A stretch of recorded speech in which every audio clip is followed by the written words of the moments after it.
There's always been a debate about these two terms, religion and then spirituality.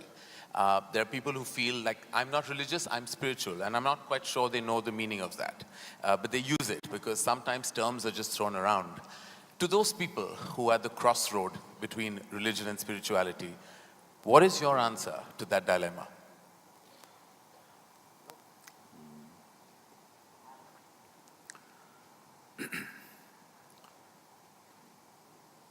So we must understand this. It is in the very nature of human intelligence that if you do not know something, if you realize you do not know something, because most people do not realize that they do not know. If you realize that you do not know, it's very natural for your intelligence to seek to know.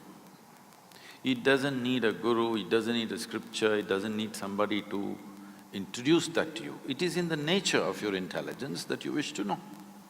There are lots of experiments to show, even mice, if you leave them in a place, within 2 minutes, they will research everything in that space. For their own reasons, of course.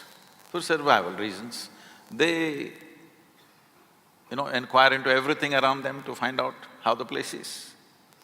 Human intelligence goes beyond survival, so naturally human intelligence seeks to know many more things which does not concern our survival. Yes, we are concerned about survival till a point, but once that's taken care of, we cannot rest. We want to know more, endlessly more. The more we realize we do not know, the more the longing to know. So this longing to know, when it finds a very intense expression in the form of seeking, we call this spiritual process. Or in other words, the basis of spirituality is a realization that I do not know. But the moment you say, I'm religious, you refer to yourself as a believer. When you say you're a believer, what you're saying is, everything that I do not know, I will make it up. How I make it up? Whose help I seek to make it up? Maybe varying from person to person, somebody makes it up with scriptural assistance, somebody makes it up with the assistance of a priest or a pandit or a guru or whatever. But you seek some authority.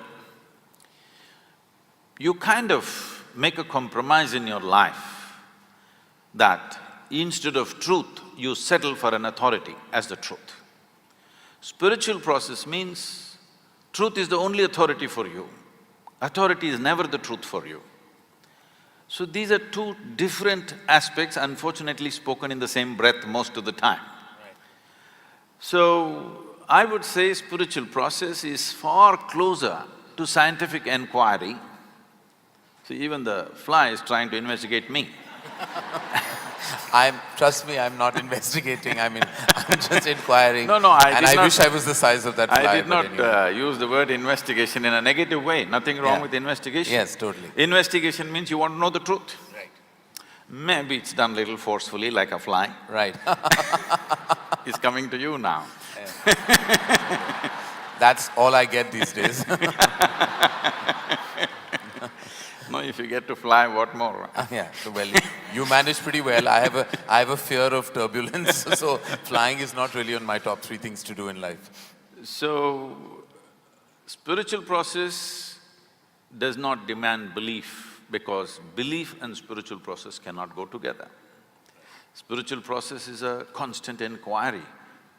It is a way of sharpening your questions so that they dig deeper and deeper, not into something else but into yourself, the nature of your existence. Because the nature of human existence is such that in our experience, the only thing that you can experience is yourself.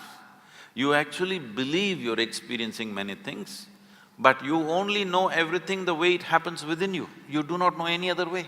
Even now if you see these people, it looks like they're there, but actually you know them or you see them only the way they projected in the firmament of our minds. There is no other way.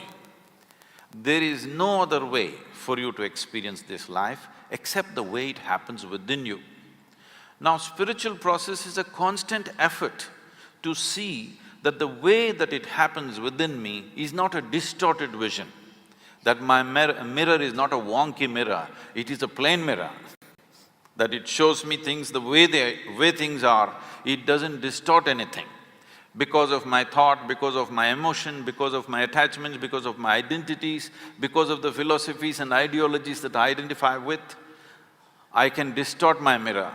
Now I deprive myself of all that so that I have a plain mirror and I get to see everything just the way it is. This is spiritual process.